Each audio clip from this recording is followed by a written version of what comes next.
Baik, Pak.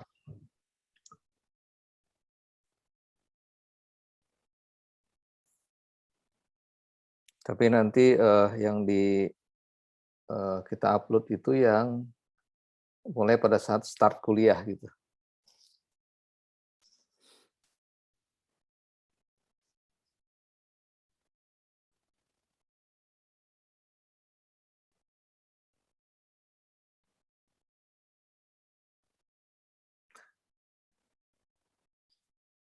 Gimana? Udah lengkap teman-teman? Sudah 17, Pak. Sudah 17 ya. Oke. Saya siapin materinya.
Udah bisa kelihatan materi saya? Sudah, Pak. Sudah, Pak. Oke. Bisa kita mulai ya.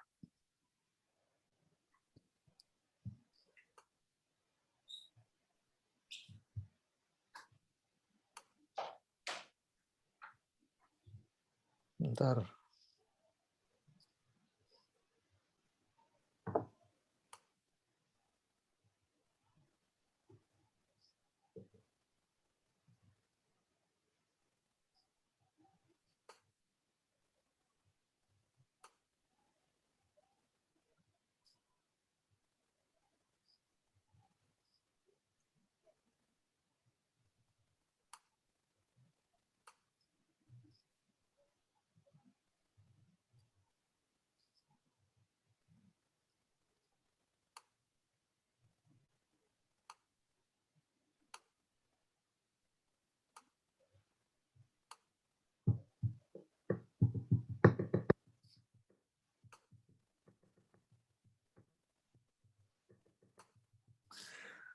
Oke, baik teman-teman semuanya, kita bisa mulai ya. Saya akan cek tadi materinya sudah komplit. Kalau Anda lihat di materi di LMS itu sudah saya upload, tapi dalam materi yang saya sampaikan pada hari ini itu ada beberapa pendetilan, jadi lebih detail supaya memudahkan kita untuk mempelajari balance scorecard. Teman-teman semuanya, di dalam perkuliahan kita hari ini kita akan mempelajari tentang pertemuan yang kedua setelah UAS, yaitu balance scorecard. Intinya adalah bagaimana caranya kita bisa benar-benar memahami dan nanti mampu untuk menganalisis balance scorecard, dan tentunya ini akan kita kaitkan dengan perencanaan strategik ya. Karena kita pembelajaran ini tentunya tidak akan lepas dari apa yang menjadi di awal Anda sudah dapatkan bagaimana mencapai sebuah objektif dari sebuah perusahaan yang didasarkan pada visi dan misinya. Nah, teman-teman, kali ini kita akan melihat gitu ya, bagaimana kemudian balance scorecard itu dalam konteks pencapaian objektif itu. Saya ingin sedikit mereview beberapa poin dari perkuliahan kita yang kemarin. Kita kemarin telah belajar tentang key performance indicators, gitu ya. Kemudian saya kira kita sudah paham apa itu key performance indicators. saya tidak akan ulangi terkait dengan ini.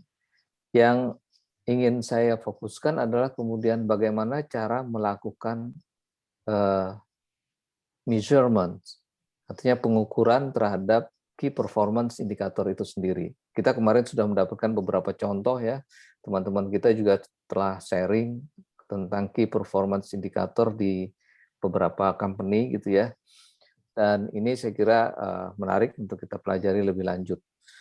Nah, ini juga sudah saya sampaikan kemarin kepada teman-teman semuanya ketika kita membuat key performance indicator itu, kemudian pada aspek-aspek mana saja kita akan merumuskan indikator-indikator kinerja kunci itu gitu ya.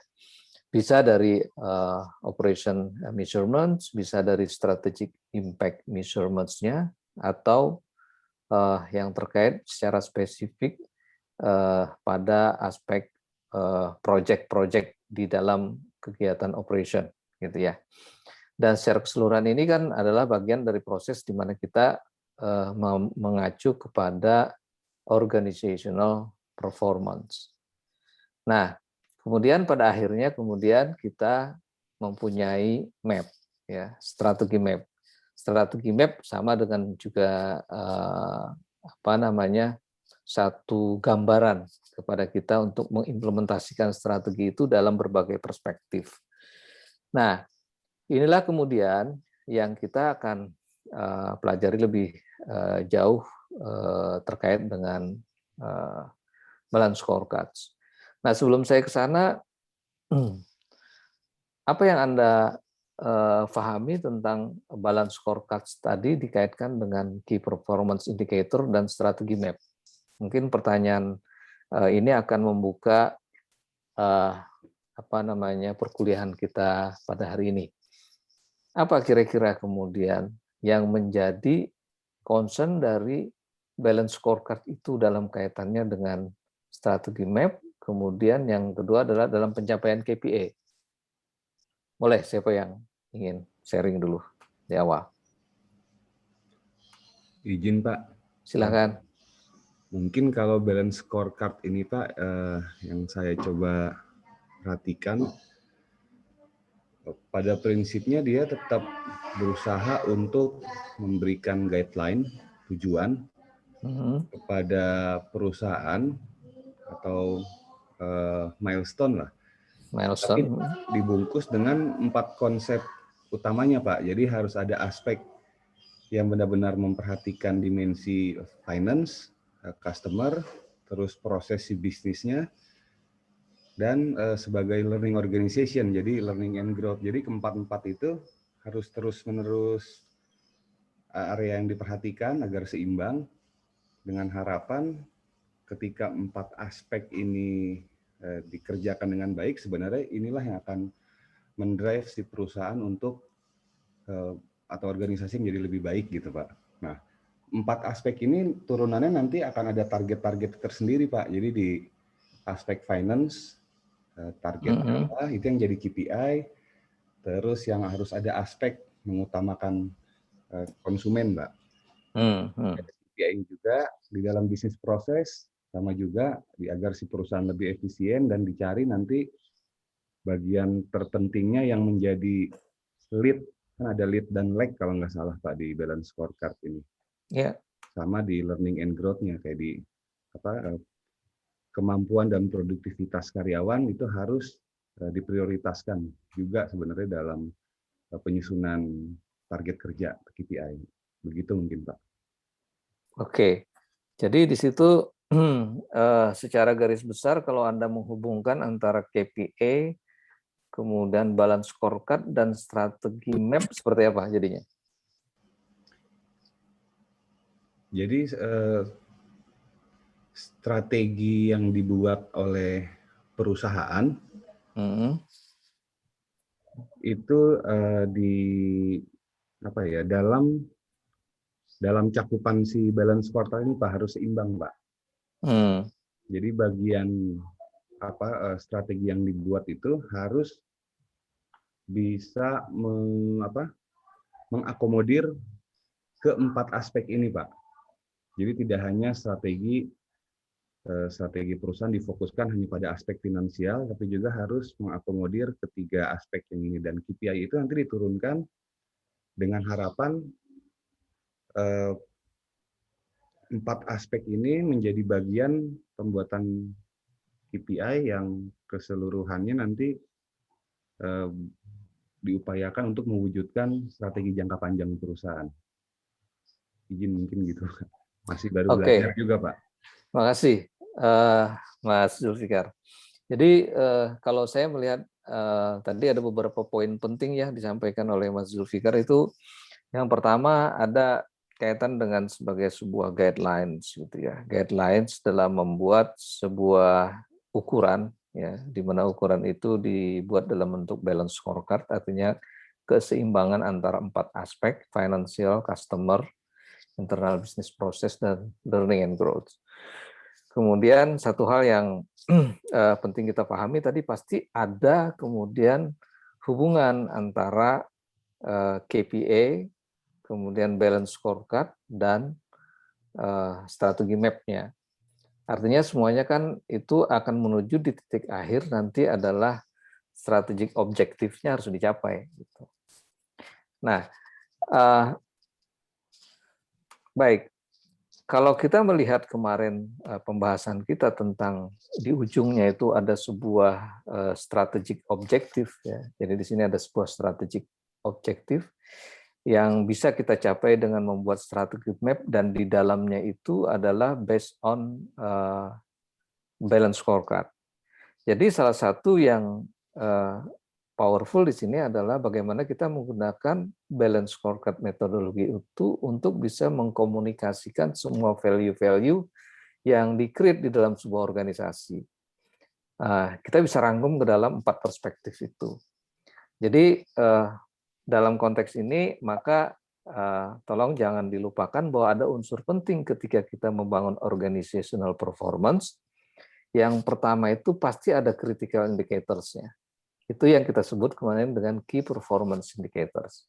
Kemudian yang kedua, ada performance measurements-nya. Jadi performance measurements itu adalah untuk memastikan bahwa kita mengukur sesuatu ya dalam perspektif tertentu, kemudian kita akan memastikan bahwa progres terhadap result-nya itu seperti apa gitu. Kan biasa ya buat teman-teman yang di corporation itu di dalam periode waktu tertentu pasti akan mengukur. Ini di triwulan pertama yang kita targetkan berapa, kemudian kecapaiannya berapa. Dalam aspek aktivitas apapun juga. Dalam waktu 6 bulan kemudian kita ukur dalam 4 perspektif ini. Dalam 4 perspektif ini KPI terkait dengan penjualan misalnya. Itu harusnya sekian. Tapi kita sekarang progresnya sudah sampai di mana. Nah, itu langsung kita lakukan balancing di situ. Oh, kalau gitu ini ada sesuatu sales yang nggak kecapai. Kemudian kita lihat lagi di learning and growth-nya. Sebenarnya waktu kita bikin performance measurements untuk aspek learning and growth training yang related dengan peningkatan sales itu apakah sudah dilaksanakan atau belum? Kita buka lagi. Kemudian kita lihat, oh waktu itu kita sebenarnya ada sales personal training, kenapa ini belum jalan? Nah, di situ yang kemudian dilakukan. Nah, untuk memudahkan itu, maka dibikinlah strategic map-nya. Jadi 3 ini, teman-teman, tolong, ini satu kesatuan yang harus kita pahami bersama. Nah, sekarang saya ingin memahami bersama teman-teman tentunya, apa sih basic principles dari balance scorecard itu sendiri. Nah, esensinya kita akan mempelajari ini ya terkait dengan ini. Tadi sudah diungkapkan oleh Mas Zulfikar, ada beberapa poin di situ. Ini pasti ada kaitannya dengan mendrive organisasi ya. Itu betul sekali bahwa kita mendrive organisasi ini sudah beberapa pakar manajemen itu merumuskan banyak tool sebenarnya yang digunakan gitu ya. Cuman salah satu di antaranya yang populer itu adalah balance scorecard saat ini gitu ya. Kenapa ini populer dan banyak digunakan oleh perusahaan-perusahaan? Pertama, karena dia punya 4 ukuran yang directly link dengan strategi companies. yang dikatakan tadi oleh Mas Zulfikar ya. Jadi ada strategi, ada balance scorecard, kemudian bagaimana kemudian itu diukur, gitu ya. Ini di-develop oleh Robert Kaplan dengan David Norton waktu itu ya. Dia sudah melakukan berbagai penelitian tentang terkait dengan long term strategi ini, sehingga nanti ini akan bisa dipakai. Dan pengalaman saya di korporasi juga memang penggunaan ini sangat efektif, gitu ya. Bisa kita, kalau dulu saya mungkin awal-awal lebih banyak terkonsentrasi pada ukuran-ukuran kinerja keuangan, gitu ya. Tapi ternyata bahwa kita tidak bisa hanya memperhatikan aspek kinerja keuangan itu sendiri, tapi juga harus dikaitkan dengan aspek-aspek yang lain. Apa itu? Ya tadi financial performance, customer knowledge, internal business process, dan learning and growth, gitu ya. Nah, bagaimana secara framework itu diletakkan, gitu ya. Nah, ini sebenarnya yang perlu kita pahami bersama. Pertama, dalam konteks ini adalah vision dan strategi itu berada di sebuah titik sentral. Artinya titik sentral di sini apapun yang kita lakukan terkait dengan ukuran-ukuran finansial, customer, internal business process, atau learning in growth, dia harus link dengan vision dan strategi. Ya, makanya kalau kita biasa menyusun sebuah vision yang kemudian diturunkan menjadi mission, kemudian kita membuat sebuah strategi di situ, maka akan muncul nanti leveling strateginya. Itu sudah kita pelajari sebelumnya ya. Ada leveling korporat, ada bisnis, ada fungsional, gitu ya. Nah, misalnya ketika kita mengukur aspek finansial, maka yang kita ukur pun adalah apa objektifnya, apa yang measures-nya, targetnya apa, dan inisiatifnya apa. Inisiatif adalah hal-hal yang kita lakukan ya untuk mencapai target itu dan bagaimana mengukurnya. Jadi ujungnya itu pasti adalah objektifnya dulu, gitu ya. Nah, di dalam konteks finansial objektifnya apa? Di situ disebut to succeed financially, how should we appear to our shareholders. Jadi kaitannya di situ. Terus kalau internal business process itu apa? Bagaimana kita to satisfy our shareholder? Ujungnya itu adalah bagaimana membuat kepuasan kepada shareholder kita, ya, customer kita, di mana bisnis proses kita itu harus kita lakukan. Jadi apapun bisnis proses itu kita lakukan dan diukur dengan sebuah objektif, ya, measures, target, dan inisiatif. Ya. Nah di dalam konteks learning and growth seperti apa? Sama juga. Ya. Tujuannya adalah to achieve our vision. How will we sustain our ability to change and improve? Ya. Jadi kalau ada kaitannya dengan segala sesuatu yang terkait bagaimana membangun performance organisasi, ujung-ujungnya adalah achieve our vision. Ya. Kemudian apa? Bisnis kita itu tidak hanya sekedar kita tumbuhkan untuk setahun, 2 tahun, tapi dia sustain, gitu ya. Maka itu dibutuhkan sebuah perencanaan yang baik, terutama untuk terkait dengan membuat KPI di learning and growth-nya, gitu ya. Kemarin kita sudah belajar tentang KPI-nya sendiri. Nah, kemudian bagaimana terkait dengan customer? Customer ada to achieve our vision, how should we appeal to our customers? Karena apa? Orang bilang bahwa kita kalau tidak memperhatikan customers kita, ya sama aja kita akan pelan-pelan membuat organisasi kita mati, gitu ya. Itu tidak bisa diinikan. Maka disinilah yang disebut dengan bahwa ini harus balance, gitu ya. Scorecard itu adalah card yang kita taruh untuk mengukur financial, international business, learning and growth, dan customers. Dan mungkin card-nya itu bisa saja punya model yang berbeda-beda. Tapi sepanjang dia mengukur keempat aspek ini, di mana setiap aspek itu ada ukuran, ada objektifnya, bagaimana mengukurnya, targetnya apa, terus termasuk inisiatifnya apa saja, berarti di situ dia sudah menerapkan yang namanya balance scorecard, gitu ya. Nah, Lebih detail lagi, ini ada satu materi yang saya juga dapatkan dari beberapa sumber, terutama terkait apa yang dikemukakan oleh Kaplan dan Norton gitu ya. Yang tadi, yang financial ini gitu ya, di mana di situ ada objektif, measure, target, dan inisiatif itu, yang tadi dirumuskan di sini adalah to succeed financially, how should we appear to shareholders. Lebih detail lagi misalnya begini, apa aja sih terkait dengan aspek itu? Ya shareholders values-nya, investment-nya. Kalau kita membuat suatu perencanaan investasi atau investment-nya dari mana? Dari luar atau dari dalam negeri? Seberapa persentase yang dari luar, berapa persentase yang dalam negeri? Dan seberapa kemudian return-nya kalau kita berinvestasi di situ misalnya. Bagaimana aset utilisasi kita? Jangan-jangan kita mengutilisasi aset masih sangat minim sehingga tidak menghasilkan segala sesuatu yang pada akhirnya nanti tidak membuat values bagi shareholders gitu ya. Kembali ke atasnya. Kemudian bagaimana resource allocation-nya? Bagaimana profitability?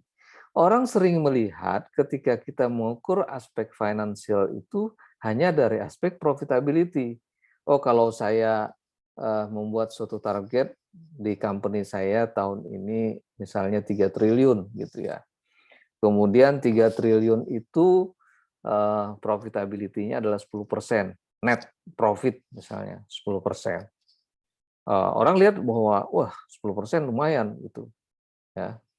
Tapi kemudian yang perlu dilihat apakah 10% itu apakah memang sudah efisien atau tidak gitu. Alokasi resource-nya seperti apa? Ya, investment-nya gimana proses pengembaliannya. Jadi akhirnya nanti orang akan terjebak kepada hanya sekedar untuk membuat setiap tahun finansialnya tumbuh dan kebiasaannya 10%, berarti 10% kita targetkan setiap tahun profitnya dengan meningkatkan revenue misalnya 10% sampai 20% tiap tahun. Padahal bisa jadi kalau kita bisa mengelola aspek finansial ini, kita akan bisa membuat suatu pertumbuhan di mana tahun berikutnya mungkin profit kita bukan 10%, tapi 12%. Orang kita punya besaran ya revenue kita bisa kita dapatkan lebih besar lagi. Maka itu akan berdampak pada aspek-aspek penggunaan resource kita. Makanya di financial itu kan sangat syarat dengan bagaimana kemudian kalau strategi kita adalah dalam konteks strategi cost leadership misalnya, maka yang dilakukan nanti kita akan bicara tentang generic strategi dan grand strategi di bagian belakang. Tapi ketika kita mengatakan bahwa saya cost leadership, kalau saya cost leadership berarti saya harus rendah. Berarti harga saya bisa tekan sedemikian rupa supaya nanti kalau saya jualan, harga saya tidak terlalu tinggi. Maka salah satu cara adalah menekan cost itu sendiri. Apakah programnya nanti inisiatifnya yang paling belakang itu disebutnya dengan cost reduction ataupun efisiensi dan lain-lain, itu terserah. Gitu ya, itu bisa macam-macam. Nah, inilah yang harus diakomodir secara keseluruhan. Jadi dia link dengan strategi yang dikatakan oleh Mas Zulfikar tadi. Ya, kemudian selanjutnya juga begitu ya. Saya tidak jelaskan detail satu persatu, tapi Anda bisa dengan ilustrasi tadi bisa memberikan satu pemahaman bahwa nanti ketika Anda mempelajari secara keseluruhan, silahkan dibuka buku-buku yang terkait dengan bagaimana mengukur performance sebuah organisasi, pasti akan muncul yang namanya balance scorecard. Anda pelajari lebih jauh di balance scorecard itu, internal bisnisnya gimana, berarti di situ terkait dengan production efficiency, cost, bottlenecks-nya di mana, itu yang saya katakan tadi itu. Learning and growth-nya di mana, skill yang harus di-cover itu apa, innovation-nya bagaimana, bagaimana employee-nya, pengembangan employee, bagaimana mereka sudah punya knowledge nggak yang cukup untuk itu. Customer juga begitu, value proposition-nya gimana, kita ada punya program nggak untuk meretensi customers, itu ada programnya.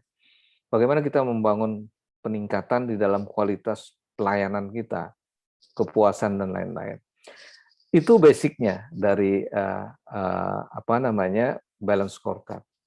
Maka secara operasional di dalam konteks performance measurement itu apa secara detail prinsipnya. Nah, ini saya akan ambil satu-satu gitu ya untuk bisa memberikan kejelasan kepada kita tentang itu.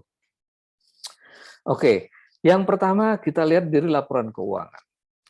Laporan keuangan itu disebutnya sebagai knowledge based assets gitu ya.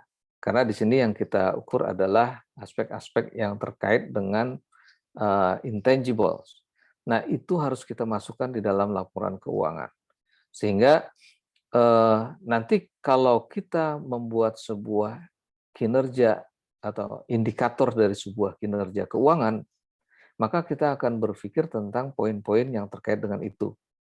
Nah, ini nanti yang akan menjadi tugas saya kepada teman-teman untuk next pertemuan kita ya. Pertemuan kita yang ke-11 itu adalah diskusi. Diskusi, kita punya berapa kelompok kemarin? 3 atau 4 ya? Saya lupa. 4, Pak. Ada 4 kelompok. 4 kelompok itu untuk memudahkan nanti ya, supaya nanti tidak ini semuanya. Kelompok 1 memotret sebuah perusahaan penerapan balance scorecard. Kemudian dia bicara tentang performance measurement aspek finansial. Supaya enggak ini ya, supaya tidak ini nanti. Kemudian kelompok 2 itu terkait dengan aspek ini aja kita lihat, internal business process. Kelompok yang ketiga tentang learning and growth, dan kelompok yang keempat itu tentang aspek customers. Anda potret sebuah perusahaan, kemudian kita diskusikan bagaimana mereka mengimplementasikan balance scorecard. Ya, tentunya nanti Anda akan sampaikan di situ bahwa ini company apa? Oh, company ini, cekrek misalnya gitu ya. Kemudian setelah itu Anda potret visionnya apa, objektifnya apa di situ, missionnya apa gitu. Anda kaitkan dengan sesuatu yang Anda bahas di aspek KPI financials-nya. Terakhir ditutup dengan saran Anda atau rekomendasi Anda. Ini akan jauh lebih baik lagi kalau misalnya ada rekomendasi Anda. Oh, aspek finansialnya ini agak kurang nih dia di dalam menentukan aspek yang terkait dengan asset utilization misalnya. Mestinya ada measurement terkait aspek finansial yang objektifnya adalah ini. Kemudian targetnya adalah ini. Jadi dengan cara seperti itu Anda akan bisa mempelajari lebih jauh. Clear ya tentang tugasnya ya? Baik, Pak. Oke. Nah, saya lanjutkan. Jadi terkait dengan itu, inilah yang disebut dengan balance scorecard aspek measurement dalam konteks laporan keuangan gitu ya. Sehingga Anda nanti tidak hanya mendasarkan pada aspek keuangan itu sendiri dalam konteks laporan keuangan. Biasanya kalau financial statements itu menyangkut masalah revenue, kemudian sales di situ ada, kemudian juga terkait dengan biaya, ada biaya operasional atau biaya produksi, biaya lain-lain dan seterusnya, kemudian ada profit, ada net profit, ada pajak di situ dan segala macam. Itu bisa dijadikan semua indikator ya terkait dengan itu. Nah, prinsip yang berikutnya dari sebuah balance scorecard itu adalah adanya sebuah proses keterhubungan antar satu sama lain. Ya, jadi dia seperti sebuah siklus ya yang berputar dalam pengertian bahwa dia ada hubungannya. Apa yang dikaitkan dengan aspek finansial? Misalnya, apa yang dikaitkan dengan proses bisnis proses dan seterusnya keempatnya. Pertama yang perlu dipelajari di sini adalah bahwa prinsip dari balance scorecard itu bisa mengklarifikasi dan menerjemahkan visi dan strategi. Kenapa tadi saya bikin pertanyaan awal, kalau misalnya Anda membuat sebuah KPI, kemudian ada balance scorecard, kemudian ada strategi map, Bapak esensinya apa sih? Ini adalah yang saya jelaskan, ini yang terkait dengan keterhubungan di sini. Mengklarifikasi dan menerjemahkan visi dan strategi. Ada klarifikasi visi, dan kemudian ada konsensus di situ. Setelah itu apa? Mengkomunikasikan dan mengkaitkan. Ya. Jadi mengkomunikasikan dan mengkaitkan ini makanya kita punya KPI di situ.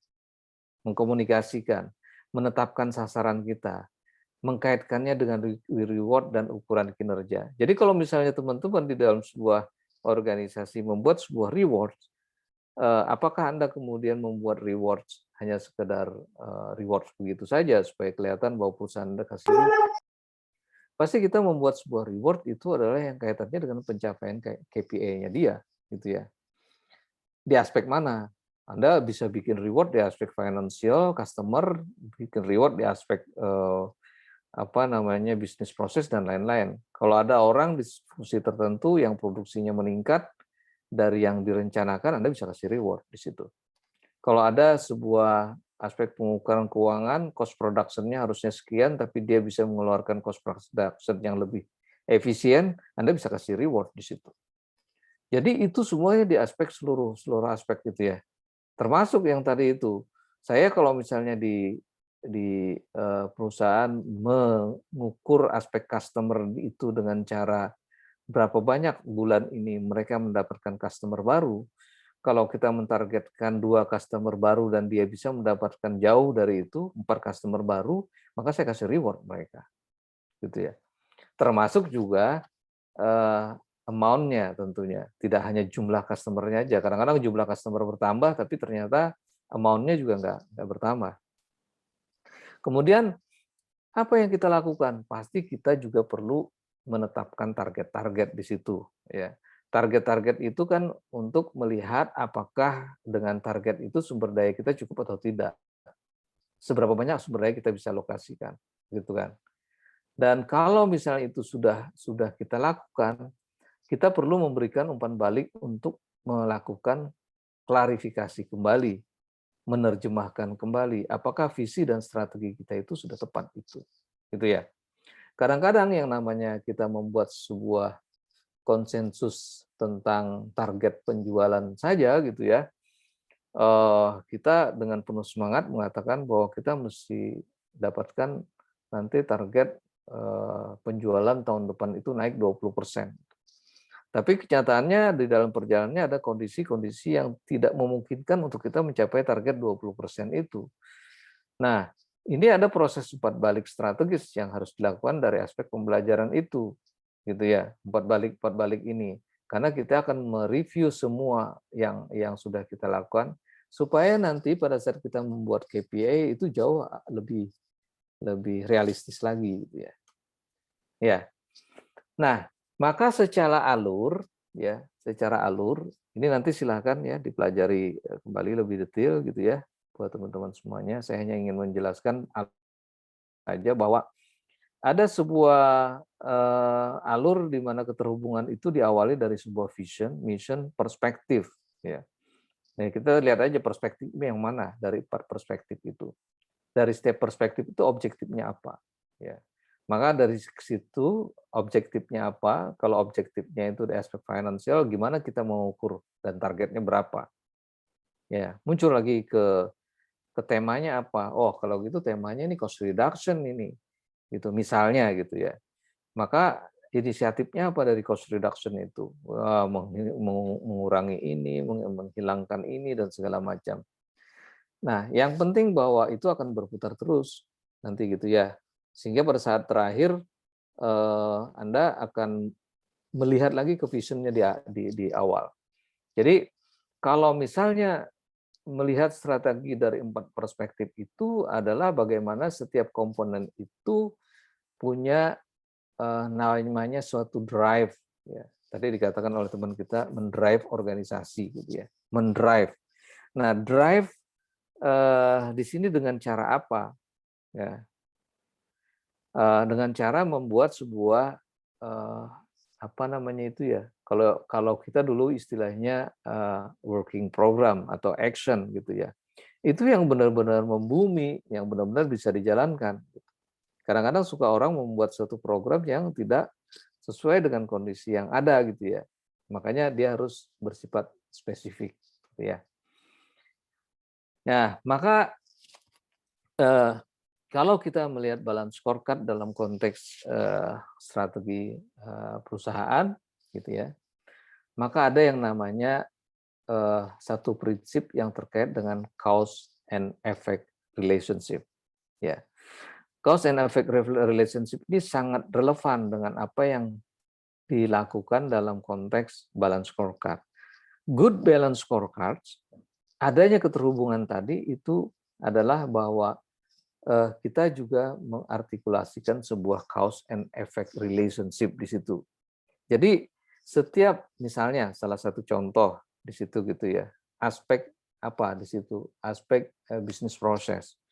Aspek bisnis proses itu ada yang terkait dengan masalah input, proses, output gitu. Output itu pasti akan tergantung pada prosesnya. Tapi proses itu pun juga akan tergantung pada inputannya apa. Ini adalah cause and effect relationship.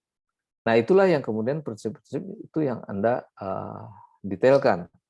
Ya, membuat sebuah makanan yang baik, katanya gitu ya, sangat tergantung juga pada ingredients-nya. Maka Anda kemudian membuat sebuah KPI tentang ingredient. Ini contoh aja produknya adalah produk makanan gitu ya. Ingredient apa yang kemudian membuat makanan itu bisa sesuai dengan target kita, gitu ya. Itu teman-teman secara keseluruhan. Kemudian yang berikutnya, dalam konteks cause and effect ini adalah sebenarnya kalau kita sudah tahu ada proses yang namanya input, proses, output, ya. Kalau terjadi sebuah output itu apa namanya tidak sesuai harapan, maka berarti kita harus melakukan proses improvement. Ya. Improvement satu performance saja itu akan menyebabkan perubahan pada aspek outputnya. Ya. Makanya kalau misalnya Anda membuat nanti strategi map, ya, Anda lihat nanti, saya akan gambarkan bagaimana strategi map itu dibuat, gitu ya. Itu akan berjenjang dia, mulai dari bawah sampai ke atas. Ya. Itu yang namanya menganut prinsip cause and effect, ya, basis, gitu ya. Nah, cause and effect basis ini sangat menjadi ciri khas dari balance scorecard. Ya. Karena konteksnya kenapa orang misalnya menghasilkan performance yang baik, karena ada faktor-faktor yang menentukan. Ya.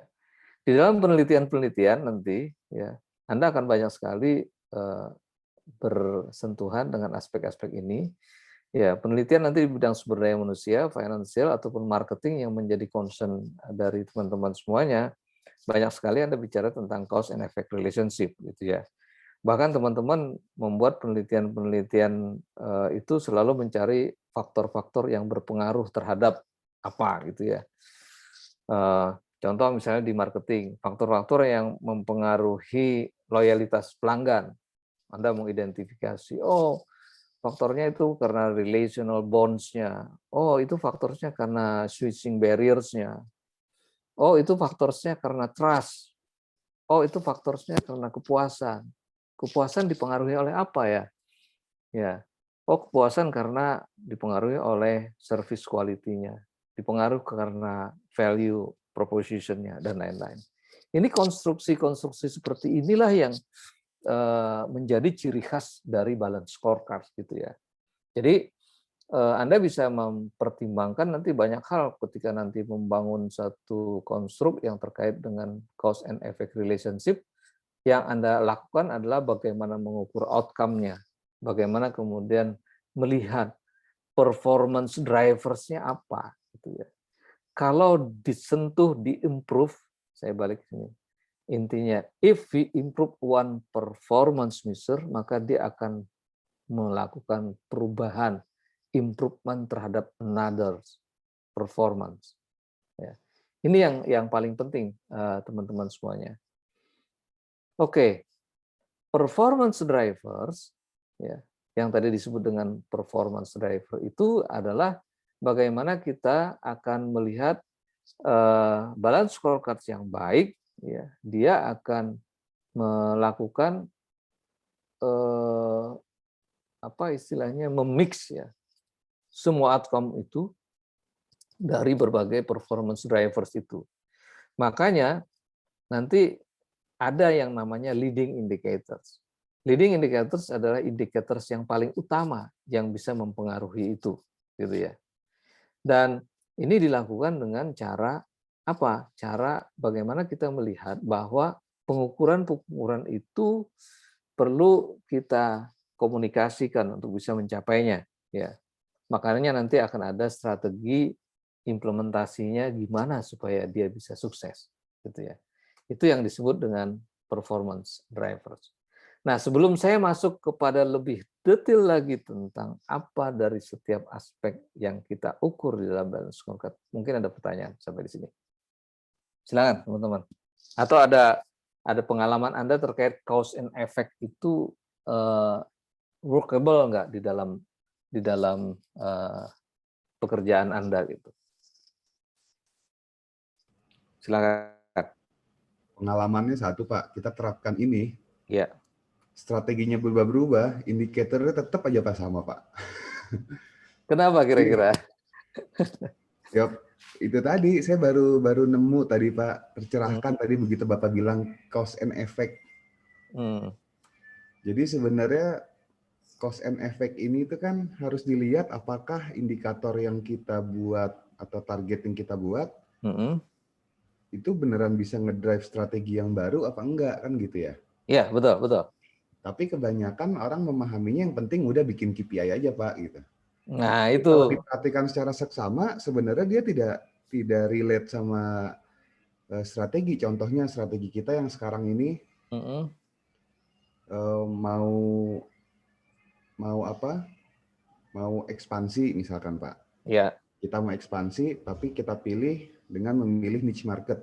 Itu KPI-nya tetap sama aja Pak, naikin revenue kayak gitu kan, naikin penjualan, bukannya malah misalkan dia dorong agar meningkat penjualan pada produk-produk tertentu, yang produk itu diharapkan nanti bisa mendorong konsumen baru bisa tergarap gitu. Karena itu tadi cost and effect-nya saya baru ngeh nih Pak nih. Ternyata mesti selalu diperhatikan setiap kali kita bikin lead-nya itu dia bisa menggerakkan leg-nya apa enggak gitu ya Pak ya, ada hubungan apa enggak. Yes, gitu. betul Iya, sekali. Iya. Ada insight di situ ya. Betul. Iya teman-teman. Kita kadang-kadang suka menganggap bahwa segala sesuatu itu generik gitu ya. Padahal dalam konteks kita melihat tadi ketika strateginya berubah gitu ya, maka bisa jadi nanti ada hal spesifik yang disebut dengan leading indicators tadi yang berubah gitu ya. Nah, karena kita di organisasi, saya juga dengan tim saya dulu, kenapa nih nggak berubah-ubah gitu, masih itu-itu juga gitu kan. Ya kan sama aja Pak katanya. Loh, itu pasti akan beda dong, saya bilang gitu. Leading indikatornya pasti akan beda. Coba di ini brainstorming lagi gitu kan. Brainstorming lagi akhirnya ketemu gitu. Ada hal-hal yang menentukan lebih spesifik. Jadi kalau misalnya gini, di dunia sertifikasi. Di dunia sertifikasi itu kan benar-benar kepercayaan itu menjadi sebuah factors gitu ya. Tapi bagaimana membuat orang percaya itu bisa macam-macam leading indicators-nya gitu ya. Kalau misalnya kaitan dengan orang yang punya kepentingan terhadap sebuah hasil yang ingin dicapai oleh dia dalam konteks menguntungkan dirinya saja, buat dia kalau hasil analisa itu memenuhi requirement dia, gitu ya, maka itu puas dia. Jadi dengan cara gitu berarti dia percaya dengan kita, maka dia akan terus pakai. Tapi ada beberapa hal yang perlu dibuat suatu indicators di situ juga tentang aspek independensi. Artinya aspek independensi itu orang itu mau hasilnya gimana pun juga, kalau hasilnya itu benar-benar bisa dijelaskan secara profesional, maka di situ akan menjadi leading indicators untuk membuat dia percaya. Jadi suatu saat misalnya gini, wah ternyata hasil saya out of spec ya, saya nggak mau pakai lagi deh, gitu kan. Nah, ketika kita buat sebuah leading indicator satu lagi, itu ada tambahan terkait dengan kedekatan dengan customers, artinya customer communication. Ya, di situ untuk bisa memberikan penjelasan, malah mereka akhirnya mengatakan bahwa oh iya ya, saya jadi dapat pembelajaran di sini, berarti barang saya yang saya uji itu berarti ada sesuatu yang salah di saya. Saya akan improve yang bagian ini gitu. Nah, itu yang tadi dikatakan Mas Zulfikar, oh ternyata ada berubah strategi, itu juga akan merubah leading indicators-nya, karena cause and effect itu tadi prinsipnya yang dilakukan. Ya. Ini buat teman-teman juga yang lain mungkin nanti bisa mengilustrasikan yang ini gitu ya. Baik, saya lanjutkan. Maka teman-teman, berkaitan dengan yang tadi, balance scorecard measurements itu karena dia 4, maka Anda perhatikan di sini. Susunannya itu adalah financial perspective itu di atas, yang kedua adalah customer perspective, yang ketiga internal process, dan learning and growth adalah di bawah. Karena itu ke atas itu saling mendukung. Ya. Hasil keuangan seperti apa yang diharapkan oleh manajemen di financial perspective? Bagaimana kemudian kebutuhan pelanggan organisasi? Karena nanti kalau kita bisa memenuhi kebutuhan pelanggan organisasi, dan nanti akan ngefek ke atas, ke hasil keuangan. Kemudian proses kerja kunci yang harus dilakukan untuk meningkatkan kontribusi ke organisasi itu apa? Gitu. Itu akan ngefek ke atas. Gitu. Ya. Kemudian, nah ini biasanya letaknya nih di sini nih. Bagaimana mutu sumber daya manusia kita, organisasi kita, IT kita, anggaran yang dikelola, yang dikembangkan itu seperti apa gitu. Itu jadi basic itu ke atas. Kita nggak akan dapatkan target finansial itu gitu ya seperti yang kita harapkan kalau kita nggak mau nyentuh yang bagian bawah. Kan banyak kan udahlah SDM yang itu aja dulu lah gitu ya. Ntar ngasih training lagi mahal gitu ya. Ini IT kan kita sudah harus bergerak nih kepada aspek digital. Malas gitu untuk melakukan proses improvement di IT hardware-nya misalnya gitu ya. Akan pengaruh ke atas gitu kan. Apalagi pelit mau kasih anggaran ya, anggaran untuk pengembangan, anggaran untuk ini dan segala macam. Nggak akan tercapai juga itu financial perspektif kita atau target kita di atas. Nah, Kaplan itu mengatakan bahwa ini semua ada keterkaitan, ada hubungan dalam teksnya dia. Maka kalau saya kembalikan ke tadi kita punya prinsip tentang balance scorecard gitu ya, maka semua ini akan berhubungan. Ya, ini panahnya kiri kanan, ini panahnya kiri kanan gitu ya, ini kanan. Jadi dia kenapa disebut balance itu karena mereka saling berhubungan yang tadi. Untuk sukses di financial tidak akan bisa kita kalau tidak memperhatikan proses bisnis dan pelanggan serta pembelajarannya gitu. Ya, ini yang dilakukan. Maka dalam konteks struktur tadi balance scorecard measurement itu di atas itu yang 2 financial dan customer itu disebutnya sebagai strategic outcome. Ya, di sini strategic outcome. Kemudian strategic drivers-nya di mana? Di internal proses. Ya. Makanya tadi mungkin bisa sekali lagi Mas Zulfikar tadi untuk mencapai strategi yang di atas tadi tentang apa itu? Kemudian ternyata strategic drivers-nya untuk nge-lag tadi harus dirubah gitu ya. Ini harus dirubah, harus disesuaikan supaya strategic outcomes-nya bisa tercapai. Learning and growth nanti akan mendukung di situ. Ya, ini yang saya katakan. Jadi di dalam konteks strategi dan balance scorecard ini konstruknya akan menjadi begini. Bagian kiri Anda lihat di situ missionnya apa, kenapa kita eksis, visionnya, what we want to be, ya. Kemudian values-nya apa, what's important to us. Ya.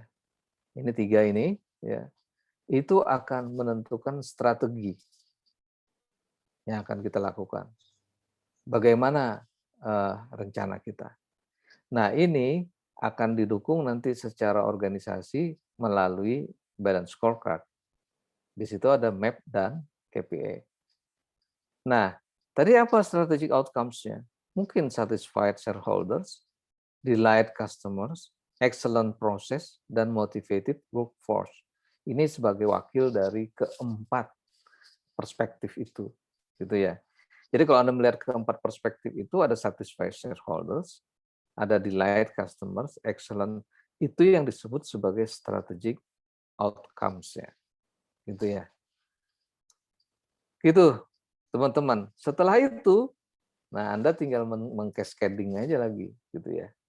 Kalau Anda mengcascading ini, ya, karena Anda melakukan proses cascading ini yang nanti saya harapkan muncul di dalam tugas Anda. Setiap kelompok melihat bagaimana sebuah korporasi menerapkan perspektif-perspektif ini di dalam balance scorecard di perusahaannya. Jadi kalau misalnya nanti Anda potret aspek finansial saja gitu ya, Anda akan dapatkan di situ juga bagaimana mereka mengcascading-nya. Mengcascading itu adalah artinya membreakdown sampai ke bawahnya. Ya. Jadi ini akan banyak nih, di setiap ini akan banyak, setiap ini akan banyak. Ya, di sini akan setiap banyak learning and growth-nya apa aja dan segala macam untuk mendukung dia. Anda ceritakan saja nanti, kalau misalnya Anda kebetulan tugasnya adalah learning and growth. Learning and growth yang Anda pelajari di perusahaan itu Anda kaitkan dengan yang ini ya. Nah, Anda kaitkan dengan ini. Makanya di dalam tugas untuk memotret besok yang akan kita diskusikan, Anda perlu dapatkan mission, vision, dan values-nya perusahaan itu dan apa strateginya. Ya. Karena strateginya bisa aja yang tadi ini tergantung perusahaan ya. Yang tadi misalnya strateginya adalah market development. Ya. Kalau market development strateginya itu akan tergambar di balance scorecard-nya di map and KPI ini.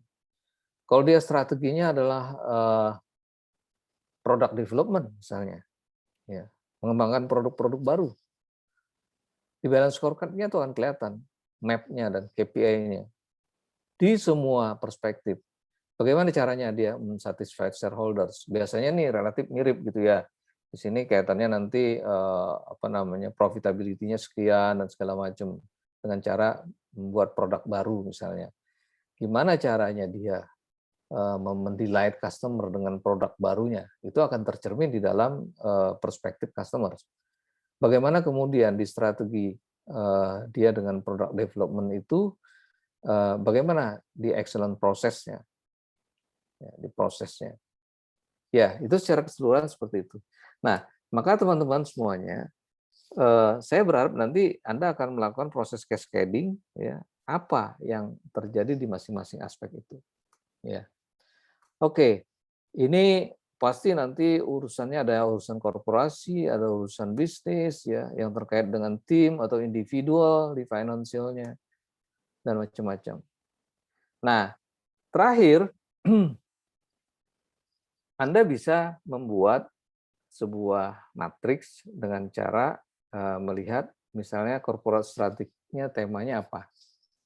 Misalnya market development yang Anda potret di perusahaan itu. Oh, market development. Ternyata di perusahaan itu punya beberapa strategic business unit.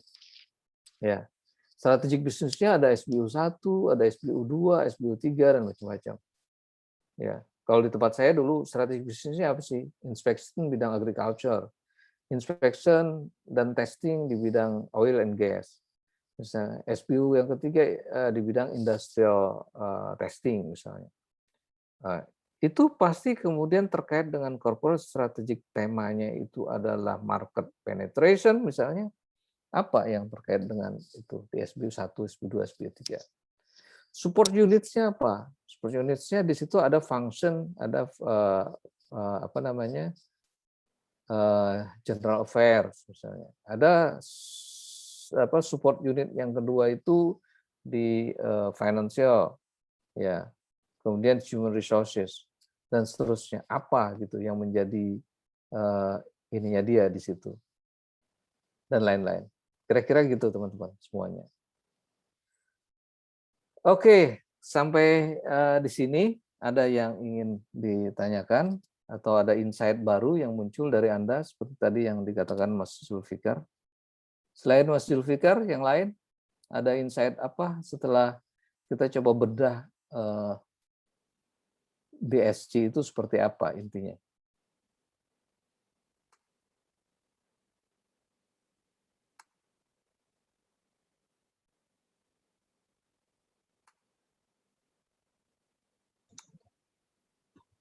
Pak Sufrin mau nanya Pak. Kan? Kalau ngeliatin balance forecast ini kok mirip-mirip seperti implementasi ISO 9001 ya Pak ya? Apakah benar Pak? Ya, salah satu ISO 9000 itu kan sebenarnya juga di-drive dengan orang dulu mengatakan bahwa itu kan pada tahap awal ya ISO 9000 muncul gitu ya. Basicnya apa sih sebenarnya ISO 9000 itu? Itu adalah bagaimana orang kalau merencanakan segala sesuatu itu mesti terukur gitu ya. Kalau dia merencanakan segala itu mesti terukur, terus referensinya apa, kemudian itu harus di-recording, ya. Maka setelah recording itu ada proses yang namanya continuous improvement. Itu kan prinsip-prinsip dari ISO ya. Ya, makanya kalau dulu Anda selalu dikatakan gini, record apa yang Anda kerjakan apa yang Anda record, gitu kan? Selalu berputar di situ. Ada prinsipnya adalah continuous improvement. Nah, semua yang direcord itu ada kuantifikasinya, gitu ya. Ada kuantifikasinya di situ. Jadi kekuatan implementasi ISO 9000 akhirnya adalah kekuatan kita membuat plan, kemudian mengimplementasikan, merecord, kemudian setelah itu ada tadi cycle feedback. Kalau nggak salah ya ada cycle feedback untuk ke visinya, ke strateginya. Itu yang disebut dengan continuous improvement. Sebenarnya yang relatif sama itu kalau dilihat dari filosofinya. Ya. Kalau kita melihat dari sisi bagaimana itu dijalankan. Tapi kemudian apakah dia akan mengukur semua basisnya itu dari apa namanya 4 itu? Tentunya sangat tergantung dari perusahaan itu.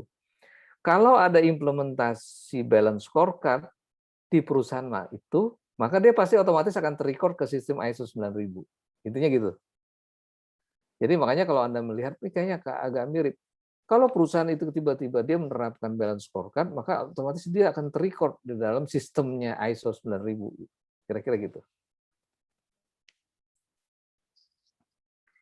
Saya jelas ya, Mas Bong ya? Ya, makasih Nah, Pak. makasih. Nah, sekarang gimana kita mengkaitkan tadi dengan yang di ujungnya tadi adalah strategi map. Ya. Strategi map dari bosnya. You cannot manage what you cannot measure. Kamu tidak akan mampu memanage segala sesuatu yang kamu tidak bisa ukur. Nah, ini yang sering terjadi gitu ya. Di kita membuat sesuatu ukuran yang nggak jelas, ketika ukuran nggak jelas kita juga kabur memanage gimana gitu kan. Makanya di dalam proses manajemen organisasi, terutama di performance management itu, intinya itu adalah bahwa apa yang kita lakukan itu memang harus kita mampu ukur dulu, baru kita mampu memanage itu gitu ya. Nah, itu dikatakan oleh Kaplan. Jadi bagaimana caranya memperbaiki pengukuran yang intangible organisasi itu adalah bagaimana memberi arah dan prioritas bagi sebuah perusahaan, terutama biasanya yang paling mudah itu adalah memberikan gambaran tentang hubungan sebab akibat antara sasaran-sasaran itu tadi atau antara objektif itu dengan balance scorecard. Nah, yang terakhir bahwa ini tentunya nanti kalau strategi map itu diharapkan nanti akan memberikan insight bagi eksekutif gitu ya. Saya akan mudah membaca gitu kalau seandainya tim saya di SBU memberikan satu gambaran tentang cause and effect dari masing-masing ukuran itu. Nah, atas dasar filosofi cause and effect inilah kemudian dibuat strategi map. Nah, Anda buat teman-teman yang di korporasi terutama ya, mungkin juga yang non-profit organization, ini sudah saya yakin kalau pernah menggunakan prinsip balance scorecard itu punya experience tentang bagaimana membuat ini. Yang tadi saya katakan dari bawah itu adalah mulai dari learning and growth, kemudian ke atasnya internal process, ke customer, ke financial. Jadi ini salah satu contoh ya, strategi map misalnya. Jadi di bawah itu ada contoh misalnya strategic objektifnya adalah increase employee productivity. Ya. Gimana caranya ada peningkatan produktivitas dari karyawan. Maka di situ ini biasanya hasil ini ya sharing di antara tim gitu ya. Berarti skill-nya harus di-develop. Akses terhadap strategic information-nya harus ada. Kemudian harus ada aligning personal itu terhadap goals-nya. Ini nanti kalau kita membuat sebuah inisiatif di bawahnya pasti banyak nih bentuknya, bentuk pemberdayaan employee-nya gitu. Mulai dari pelatihan, workshop, coaching, mentoring, dan macam-macam itu ada di situ. Nah, itu akan berimpact kepada internal proses. Ya,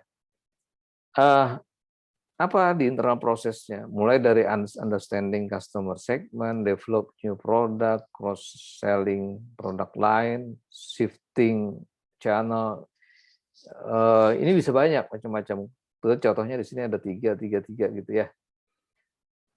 Kemudian customer-nya apa? Itu akan mendorong kepada increase customer confidence, akan mendorong kepada increase customer satisfaction, ya, dan seterusnya sampai kepada akhirnya dengan cara itu kalau misalnya di financial itu adalah mengimprove return-nya, mau return apapun juga, investment, return on asset, return dan macam-macam gitu ya. Berarti kan antara dua. Saya bilang kalau mau profit ada 2 hal yang kita perhatikan. Pertama, perluas revenue mix-nya. Yang kedua, kalau kita nggak bisa lagi perluas revenue mix-nya, ya berarti improve efisiensi aktivitas operasinya. Dari situ maka biaya operasi juga akan turun gitu ya.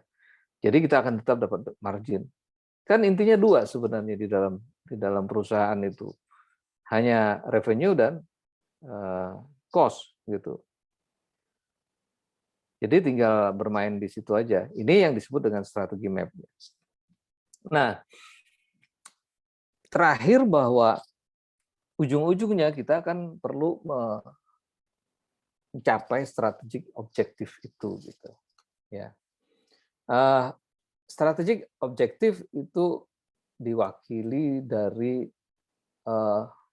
kejelasan visi dan misi. Kemudian Anda perlu melakukan analisa lingkungan eksternal. Kemudian ada yang ketiga, analisa proses kerja kunci. Ini adalah salah satu tips untuk menghasilkan sasaran strategis yang tepat, gitu ya. Makanya di tahap-tahap awal Anda sudah diajarin bagaimana melakukan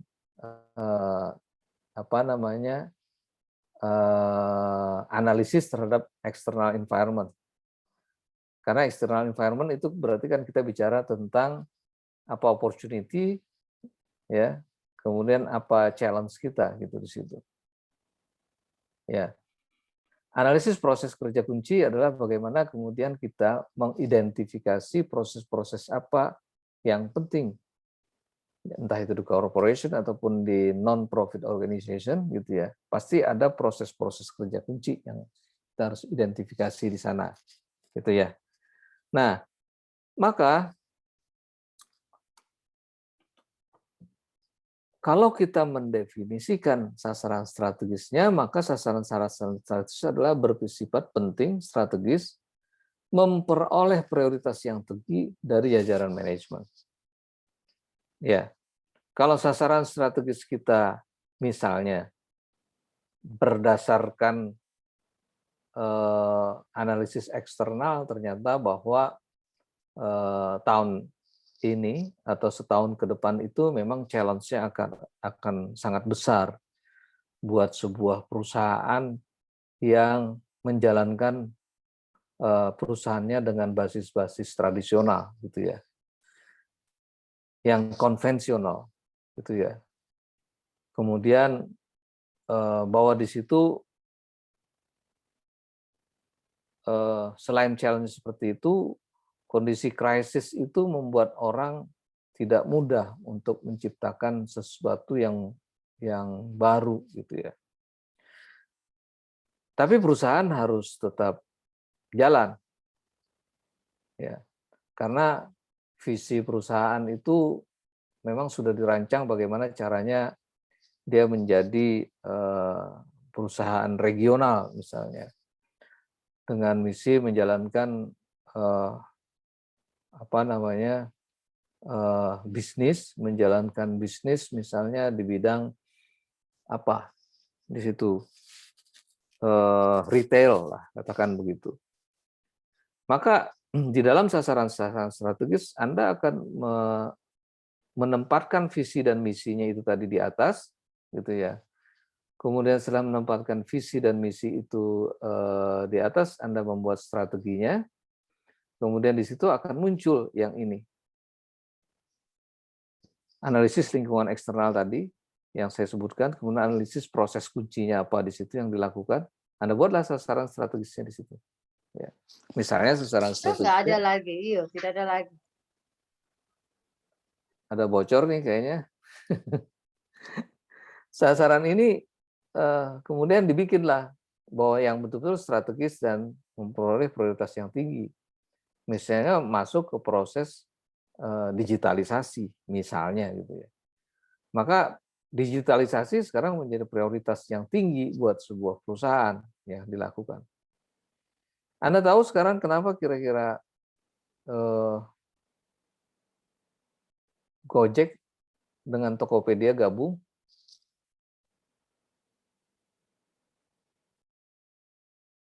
Kira-kira menurut Anda apa sasarannya? Mungkin konsumennya banyak yang beririsan, Pak. Ais ada tidur. Prosesnya itu Minta badan bisa tidak panas. Bisa digabung untuk mendapatkan efisiensi secara kolektif, Pak. Secara kolektif. Di Tokopedia itu mungkin ya Pak ya, mereka itu kan online. Dan si penjual-penjual online kan banyak yang satu kota. Sementara si Gojek ini punya transportasi yang sebenarnya dia bisa ngambil marketnya dari si Jene dan sebagainya Pak untuk pengiriman-pengiriman jarak pendek. Jadi kalau seandainya mereka gabung, mungkin ada beberapa potensi bisnis yang bisa secara kolektif digarap bareng-bareng. Mungkin ya Pak ya. Iya. Ya, bisa jadi seperti itu gitu ya. Karena kita apa yang terlihat dalam konteks pemikiran para eksekutif atau CEO-nya pasti sangat strategis di situ gitu ya untuk menggabungkan dua itu karena mereka punya kekuatan sendiri-sendiri gitu ya. Tapi yang lebih penting di situ adalah pasti mereka sudah melakukan tentang analisis eksternal. Analisis eksternal itu di situ memang challenge ke depannya kalau dia terus bersaing akan jauh lebih bagus kalau dia menggabungkan berbagai potensi, termasuk diantaranya potensi adanya opportunity yang tadi di setiap daerah. Ya. Tapi yang penting di situ adalah Anda lihat dari berbagai ini aspek gitu ya. Misalnya aspek apa namanya paymentnya misalnya. GoPay sudah diterima begitu luas ya di beberapa tempat.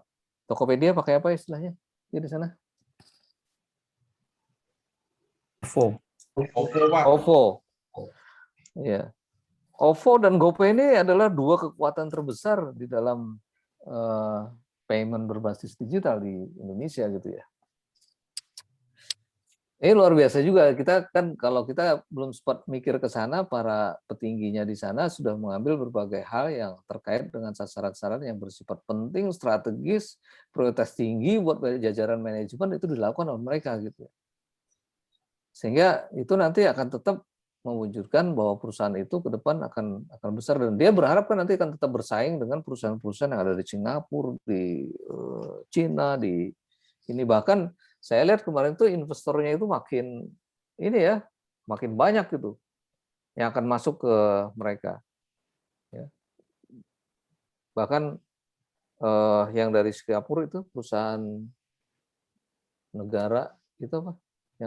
Yang besar itu. Temasek juga masuk, iya. Gitu kan?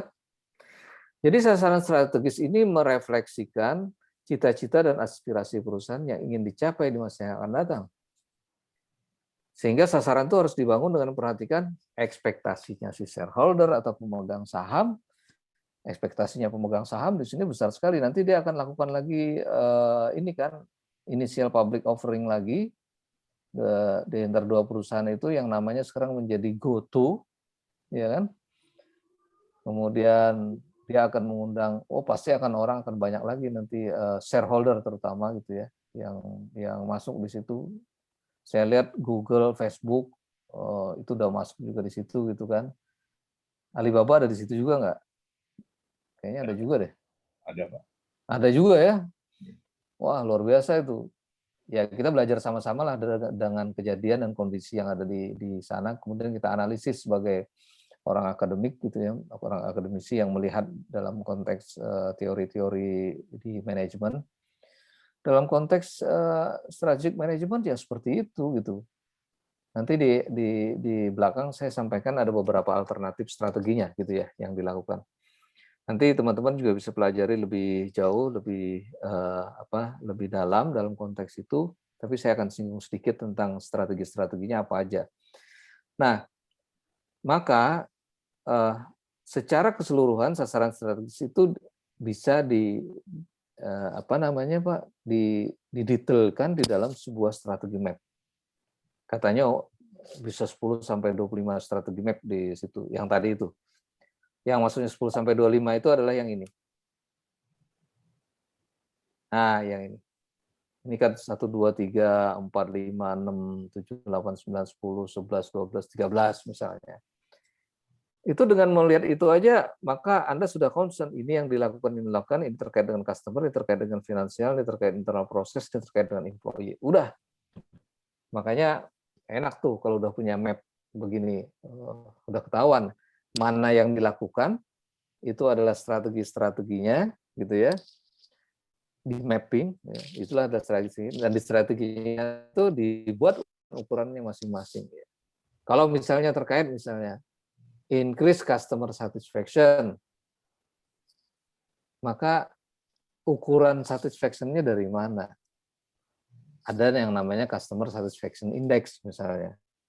Customer satisfaction index-nya CSA-nya dari berapa ke berapa, itu harus clear. Gitu. Nah, maka di dalam konteks strategic objective ini, saya hanya ingin menghubungkan ya terakhir dengan pertanyaan saya di awal tadi. Ya.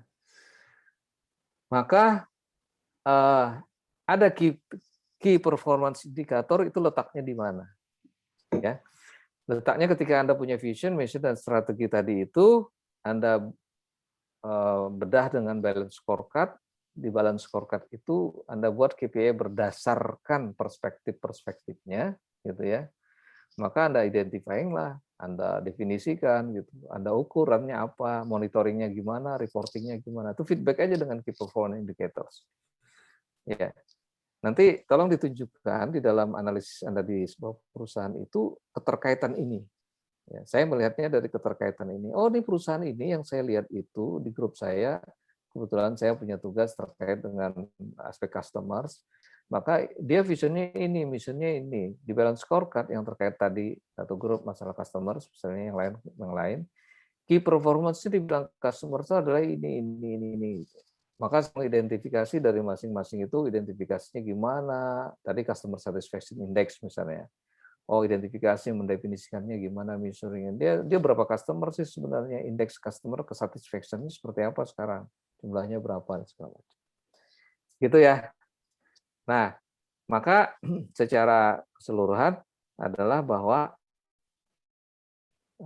vision, mission, and values tadi itu mendorong strategi. Strategi itu Anda buat ke strategic objektifnya adalah finance, customer, dan masing-masing.